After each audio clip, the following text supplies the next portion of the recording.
Good day, students. In today's lesson, we're going to resume our discussion on the structure of academic texts. To start the presentation, I would like you to first look at these sample texts and identify what they are called. In order to answer, try to look at and note the purpose of each text. Is the text trying to inform, argue, describe, or explain something? What other elements do you see in the text? Let's look at the first text this time. You can pause the video in order to buy some time to answer.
Now let's look at the second text.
If your answers are research paper for the second picture and argumentative paper for the second picture or for the first picture, then you are correct. Research papers are examples of academic text, and its purpose is to inform and disseminate or provide results of studies. On the other hand, argumentative papers are also examples of academic text, and its purpose is to express someone's opinion on a specific issue. Now, let me ask you another question. How are you able to identify the text? What things or aspects did you examine to narrow your choices of text? You can pause this video to think of answer and play when you're ready.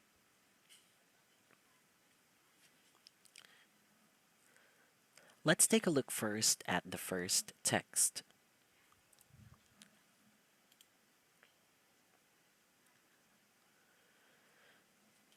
Do you see any important parts? If you look closely, you'll see that this text starts with an introduction where you'll find or identify the subject or topic and the position or stand of the author, followed by the body of the text where you'll find the reasons and supporting details explaining in detail why the author or writer took that position, and the conclusion that shows calls for an action, attempts to encourage or influence the readers to take the same position, or make the readers think about the importance or immediacy of the subject. The title of our text here is Diversity Help or Hindrance to Group Performance. So, the title itself is already telling you whether the word diversity in terms of group performance can be helpful or might not be helpful with the word hindrance. So this paragraph right here is your introduction. And as what I have mentioned earlier, the introduction of an argumentative paper tells you a little about the issue, a little background on the issue, and what the overall position of the writer is. So, what is the position of the writer in this topic? You can find it here. However, while diversity in group membership may lead to the diversity of ideas needed for innovative problem solving, it is argued here that managers need to be aware that there are many ways that diversity can in fact hinder team performance, though there are strategies that both teams and their managers can use to reduce the potential negatives and enhance the potential positives. So, the author is trying to say that diversity can provide good points or good contribution to the diversity of a group performance. However, it might also be a hindrance to reaching the potential of a group, and the author provides strategies, as you can see here. In other words, the essay will not only tell us the positive things and the negative things that diversity can bring to a group performance, but it also provides us the strategies that groups of people could use to lessen the negative sides that might affect group performance and maximize the help or the positive things that it can do to a group performance. Now, the following paragraphs will be the body of the essay, and it will provide you more information about diversity, whether it's good or bad, according to different studies.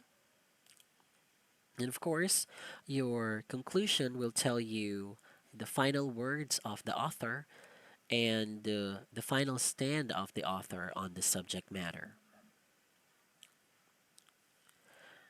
Now, moving on to the next text. This is an example of a research paper or a research article. If you look closely, you'll see that the research paper follow a specific flow. It starts with an introduction or a background, followed by the purpose or hypotheses, which tells you what the author or the researcher is trying to prove or disprove, and you have the design or method, the results of the study, the conclusions, and some keywords that will make it easier for readers to show or to access this particular study. If you look at the body of the research article, you'll see in detail what must be included or what have been included in the introductory part, followed by some subtopics here. Of course, you'll see the methods section, which will tell you how the research was conducted.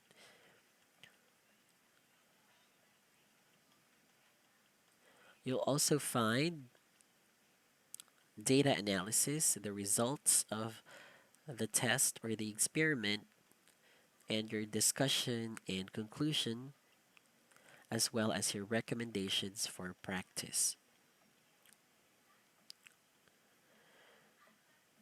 Now, one thing that can be concluded from these texts is that they follow a uniformed structure and organization.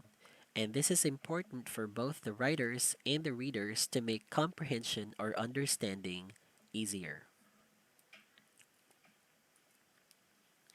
As mentioned in our previous lecture, one important feature of academic text is that it follows a specific structure depending on the type of text being written. Academic texts are highly structured and organized so that readers could understand and follow the way the text is written.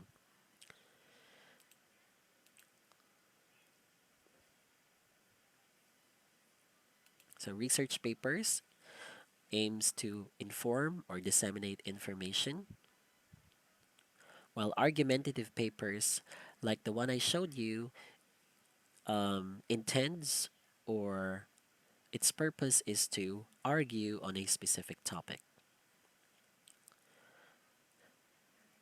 Let's take a look at the structure of academic texts from the sentence level to the paragraph level to the genre level.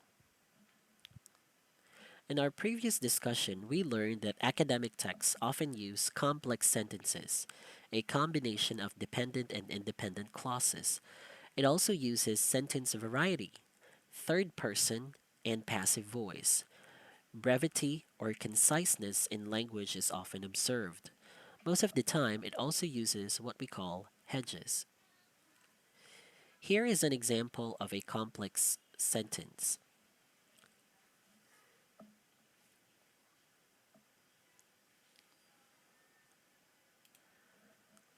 You might remember from your high school classes that a complex sentence is a type of sentence composed of an independent clause and a dependent clause.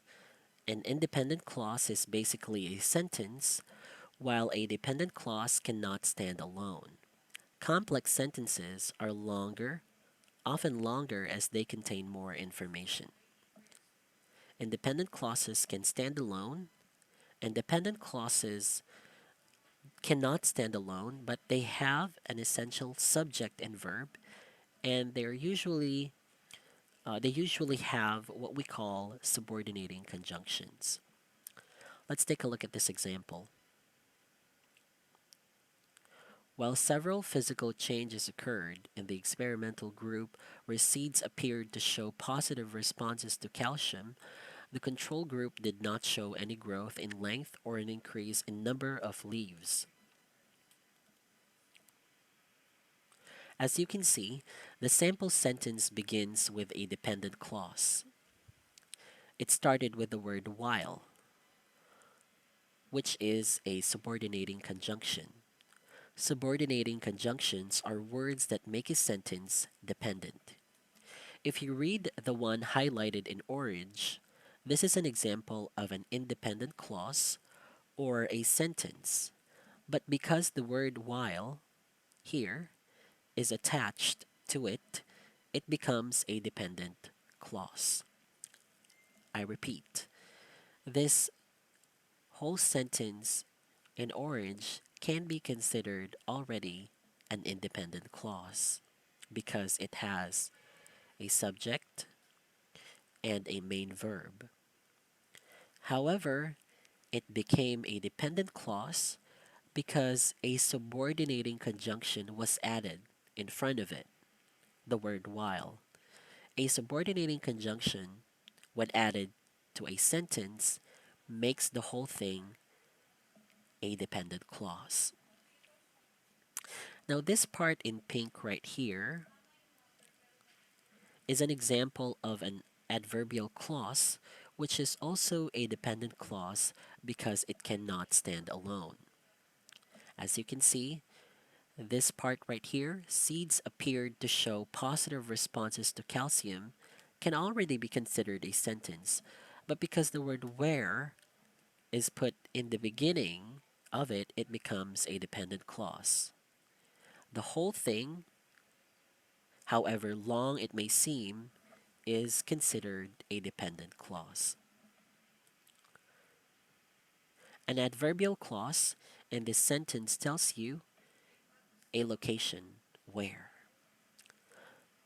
On the other hand, the part highlighted in green is an example of an independent clause. Independent clauses are sentences because they express a complete thought. This complex sentence can be normally found in academic texts. This time, let's take a short quiz.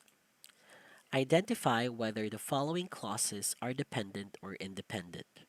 Write IC for independent clauses and DC for dependent clauses. Let's start with the first one. Although in several occasions, scientific evidence provided accounts to attempt to explain the origin of supernatural phenomena, you can pause this video as you answer. The answer is dependent clause. As you can see, this one right here can already be considered a sentence. It has a main subject or and a main verb. However, the word although, which is a subordinating conjunction, is added in the first part, or it begins the sentence, so it becomes a dependent clause. Let's look at this one. 75% of the respondents remained clearly unsure or neutral about their decision on whether divorce must be institutionalized in the Philippines.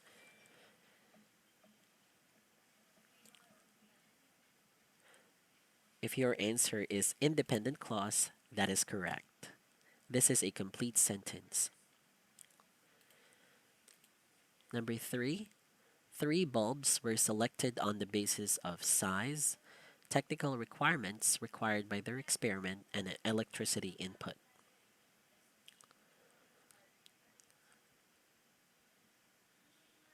If your answer is independent clause, that is correct.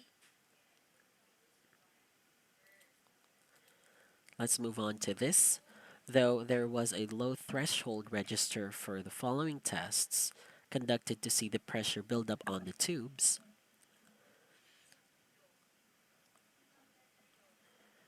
if your answer is dependent clause, this is correct. Next, because disruptive technology has revolutionized the ways in which people conduct their daily activities,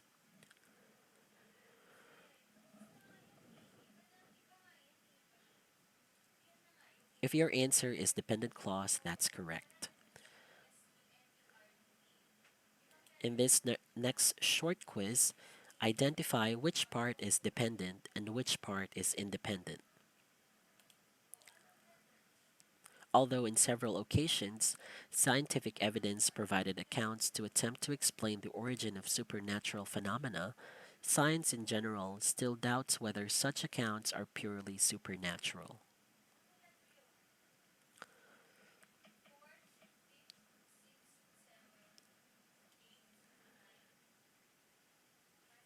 Okay, let's look at the answer.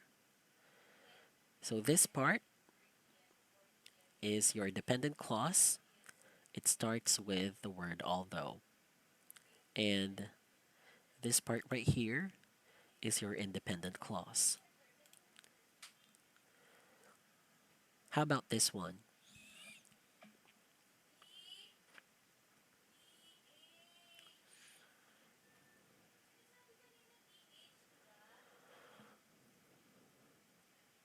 Okay, let's look at the answer.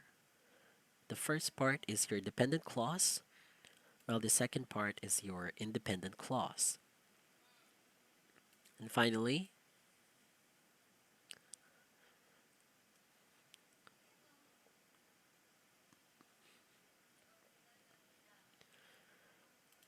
the first one, or the first part of the sentence, is your dependent clause because it starts with the subordinating conjunction though. And this part right here is your independent clause. I hope you got all the right answers. Let's move on to the next characteristic of academic text in the sentence level. Sentence variety. Sentence variety refers to the way in which sentences are written in a paragraph. So basically, variety in sentences mean that there should be different ways in which sentences are written. Let's take a look at some examples. So, sentences can start by using different phrases like this. Computed through the equation d equals v or v times t, distance is used to show if time with respect to velocity is influenced by the machine. Next, having modified the blades, we tested whether the fan produced higher mechanical energy output compared to commercial fan blades. So the way these sentences were written started with a participial phrase computed through the equation d equals v times t and having modified the blades. These are examples of participial phrases.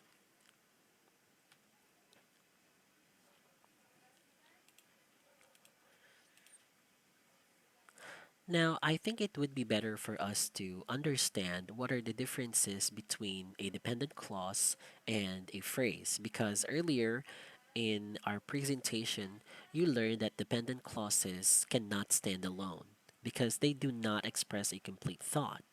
However, structurally, phrases and dependent clauses are different.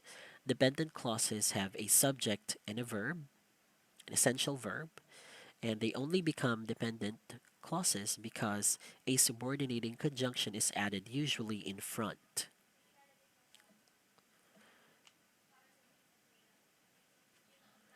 Let's take a look at this example. Although in several occasions scientific evidence provided accounts to attempt to explain the origin of supernatural phenomena, is a dependent clause because it starts with the word although, which is a subordinating conjunction. Now, if you take that word out of the sentence, it becomes an independent clause. In several occasions, scientific evidence provided accounts to attempt to explain the origin of supernatural phenomena. You took away the word although, it becomes an independent clause. You have a subject and you have a main verb. Now, going back to the Venn diagram earlier, a phrase, on the other hand, is just purely a collection of different words. It has no clear subject and verb.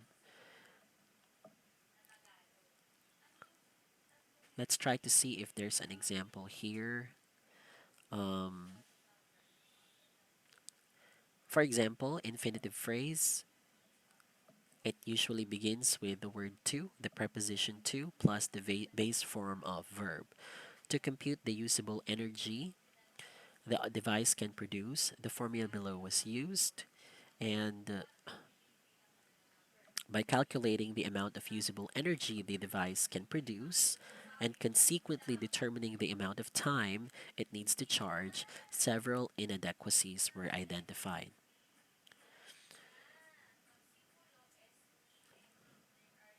So let's take the first example. This is a prepositional, hold on please. Yes, this is an example of an infinitive phrase because it starts with the word to. Even if you take the ultimate test that you can do here is try to take away the word to, like what we're doing when it comes to dependent clauses. We usually take the subordinating conjunction to see if the rest of the sentence can stand alone, and it usually does. But for phrases, if you take the word to away and just leave it with compute the usable energy the device can produce, this part right here, it cannot stand alone. So it doesn't have an essential subject and an essential verb. In the same way, this prepositional phrase, by calculating the amount of usable energy before the comma right there, this is the whole prepositional phrase, It still cannot stand alone, even if you take the word by out of the whole thing. It doesn't have an essential subject and an essential verb.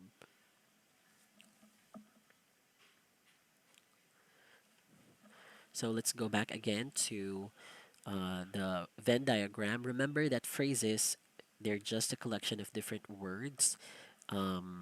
They have a meaning if they're attached to an independent clause. They don't have a clear subject and a verb. A dependent clause, on the other hand, has a clear subject and essential verb, and it only becomes a dependent clause because a subordinating conjunction has been added to it. Now, their similarities, they do not show complete thought because they cannot stand alone, and they must be attached to an independent clause to have meaning. I hope that's clear. Let's move on to the next characteristic of academic text, which is the use of passive voice. In your high school class, you learned about active and passive voice. Active voice is when the doer of the action is the subject of a sentence, while passive voice is when the doer of the action is not the subject of the sentence, but is the receiver of the verb. Passive voice puts more importance on the object than the doer of the action. Let's take a look at this example here. The teachers counted the ballots. So this sentence is written in an active voice because the teachers counted the doer of the action. The action is count, and the doer of the action are the teachers.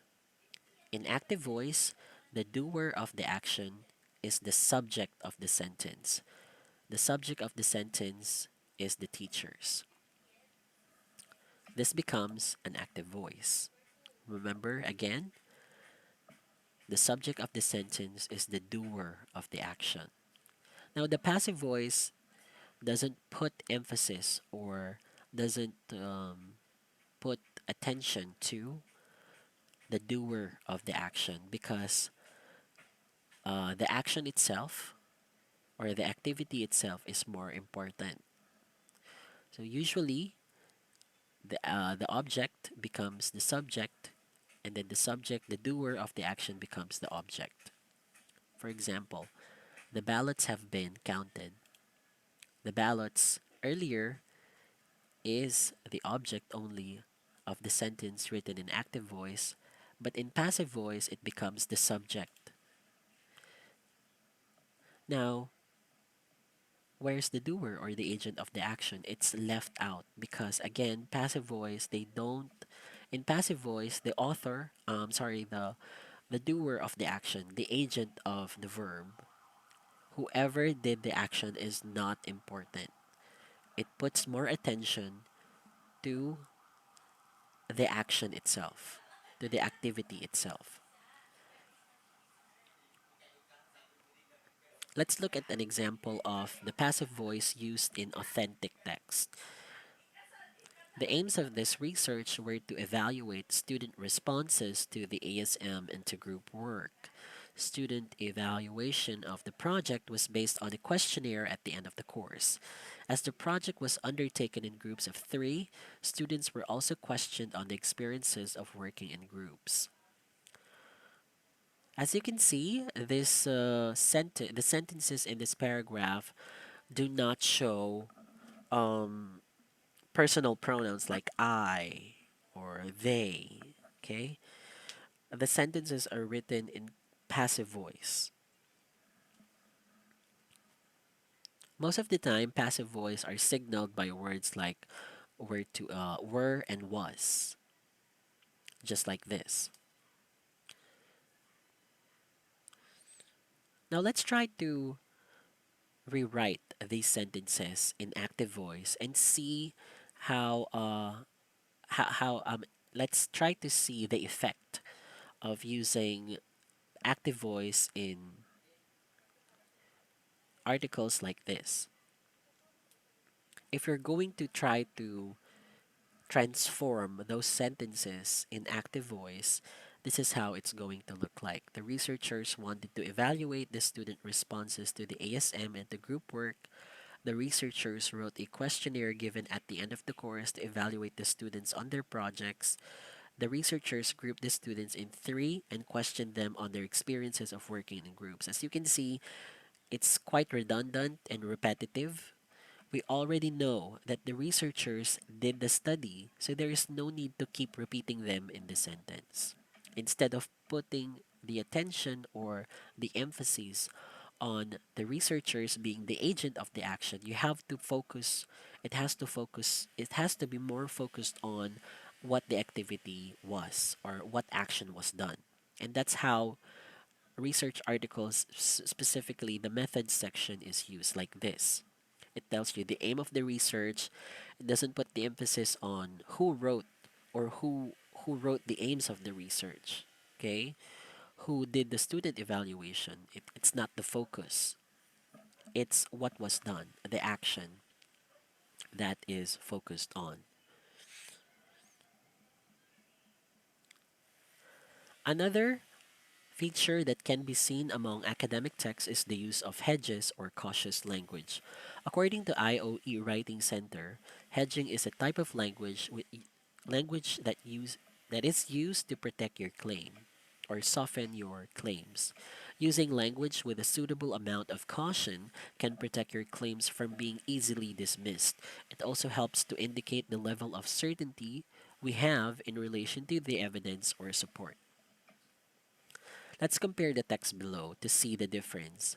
The first sentence tells you students who do not read well will have difficulty studying in the future, while the second paragraph tells you about this idea as well, but in a different way.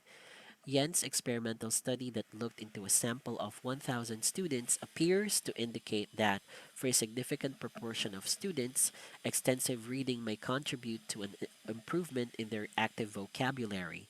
Yen's study involved learners aged 15 to 16 in the UK, although it may be applicable to other groups. However, the study involved an opt in sample, which means that the sample students may have been more keen or more involved in reading already. It would be useful to see whether the findings differ in a wider sample. As you can see, both statements tells you a specific a similar topic or similar subject that there that reading might have an effect um, to students and their ability to study in the future.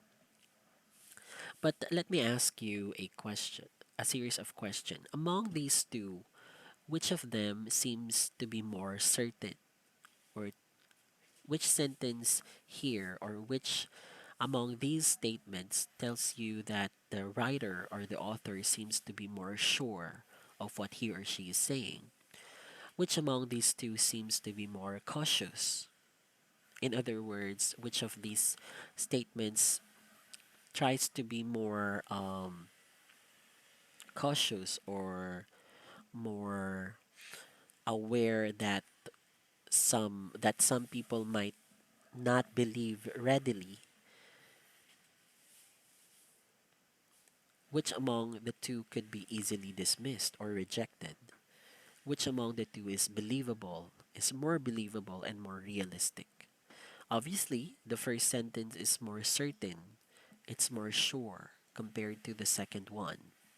However, the second paragraph appears to be more cautious. The second paragraph uses hedges or cautious language to make sure that the claims included are not generalized. Because if you look at the first statement, it's generalized. It's like you're telling you're already stating overall or in general that students who are not able to read well will have difficulty studying in the future. Now it might be correct. We're not saying that this sentence is completely wrong, but it might be correct. However, the way the sentence was written sounds that the writer is 100% sure that students will have difficulty studying in the future, as denoted by the word will here. Will, in terms of its meaning, is 100%. You're 100% sure that this will happen. Okay. So if you read the first sentence, some audiences or some readers might not believe right away. But if you look at the second paragraph, although it's a lot longer compared to the first one, it uses cautious language. Okay, it will provide you the whole scenario, the whole context, right? As you can see, this experimental study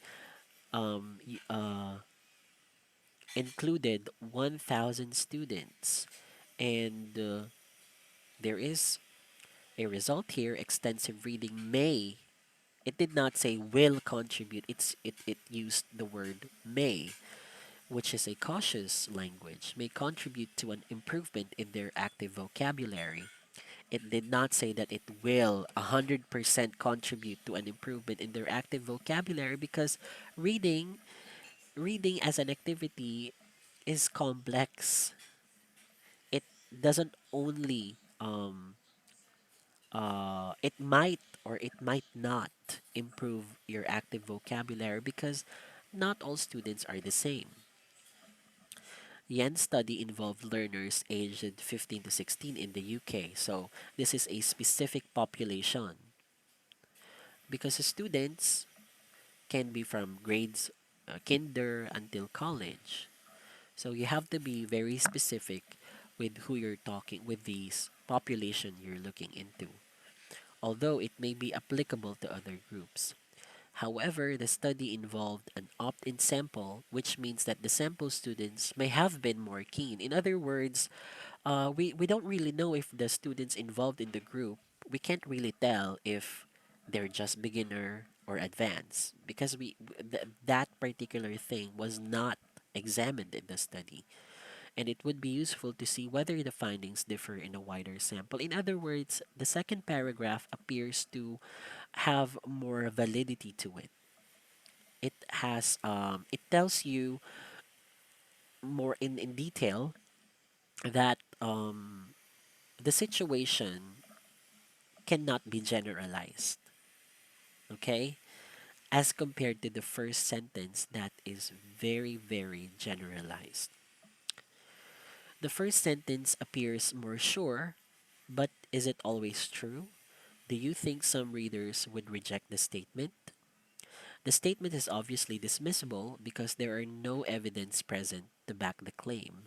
On the other hand, the second paragraph uses words like appear, may, or would to soften the claims presented. Thus, more readers would accept the information instead of rejecting them.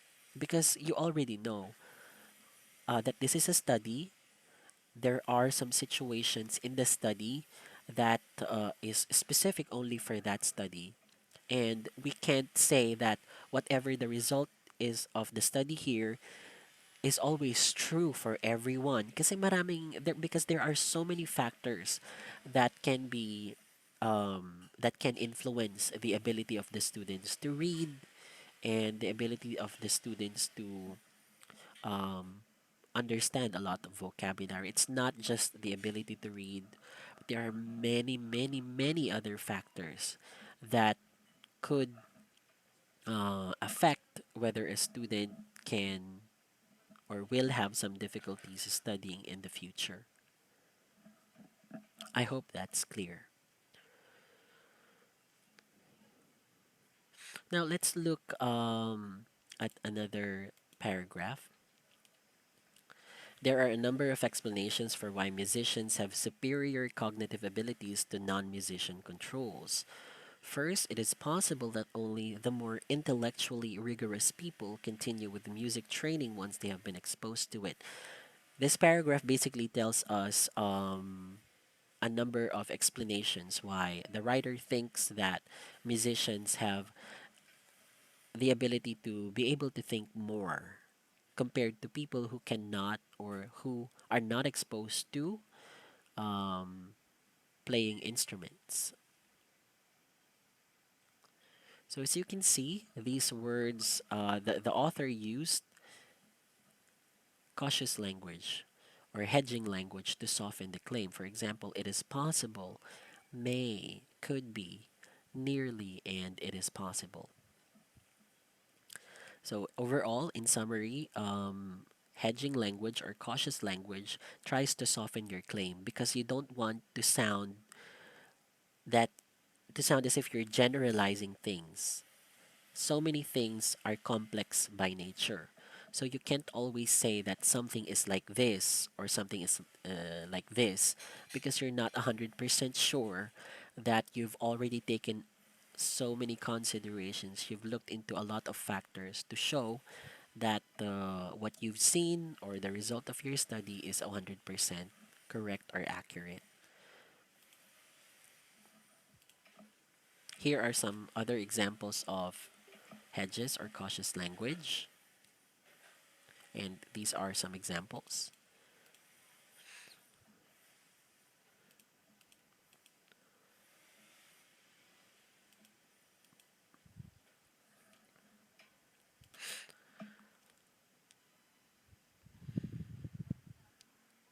Another feature of academic writing is the use of third person point of view.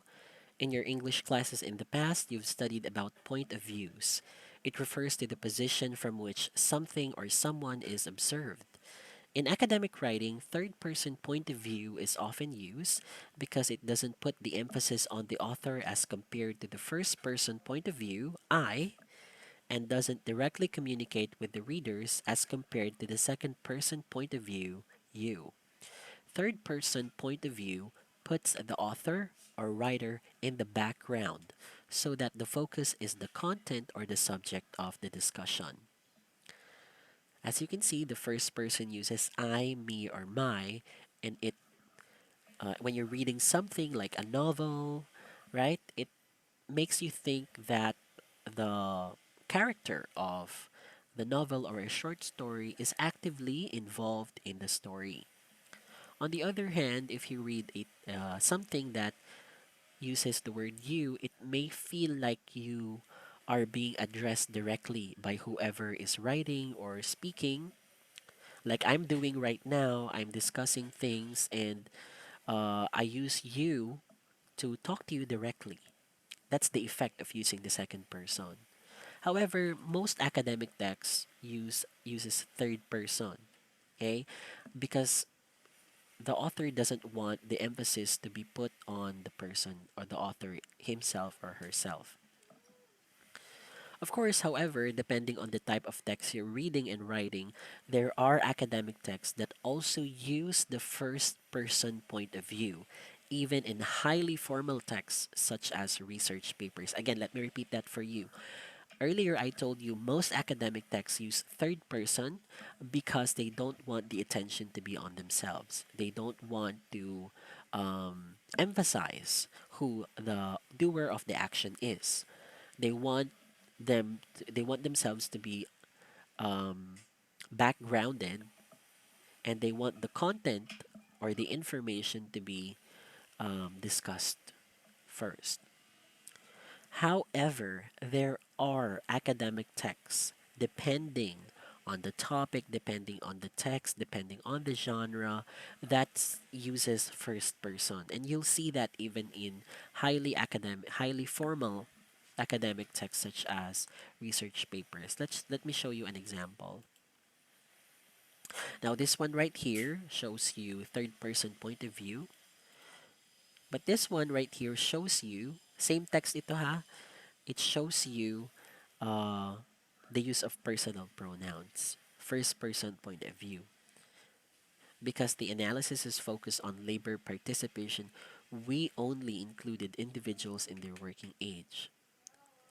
Another one is this: we targeted PVOs and PSOs in the UAE. So, as you can see, this is a personal pronoun in the first person point of view, and this is an academic text. So, again, depending on the genre, depending on the type of text you're reading, sometimes you'll come across an academic text that uses personal pronoun. Sometimes textbooks which is considered academic text, use second person point of view, like you, to make it seem like the author is just talking to the student. Parang they're talking to each other. It's easier for the student to understand the content of the discussion if the situation sounds like casual instead of formal. Here's another one. We conducted.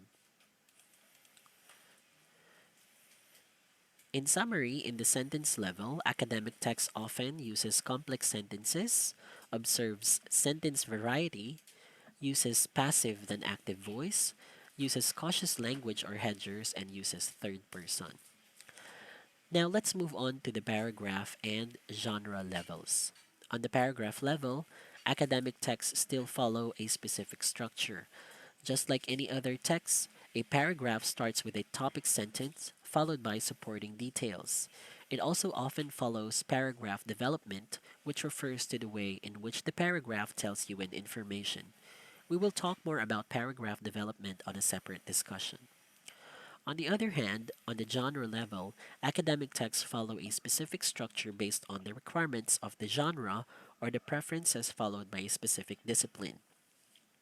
Let's try to unpack important words here first. So, genre refers to a type of text, a type of composition that shares a particular aim, style, organization, technique, or form. They are templates. They reflect typical ways of communicating in reoccurring rhetorical situations. Genres in academic writing are like genres in literature. Movie genres include horror, comedy, romantic comedies, etc., which are types of films. In a similar way, academic texts have different types. It can be a research article, or a journal, or an essay, a thesis or dissertation, a reflection paper, or an argumentative paper, and so on. Depending on the discipline you are writing from, these texts may have differences. We'll talk more about this on a separate discussion. In summary, in today's discussion, we talked about the structure of academic text from the sentence to paragraph to the genre level. It's important to take note, however, that although in sentence and paragraph levels academic texts might follow similar patterns, in the genre level, some academic papers might differ in organization depending again on the type of text they are writing. In conclusion, organization and structure in academic writing is important to show structure, helping reader understand the text better. That will be our discussion for today. Thank you so much for listening and please consider subscribing. And if you have any questions about the topic for today, please let me know.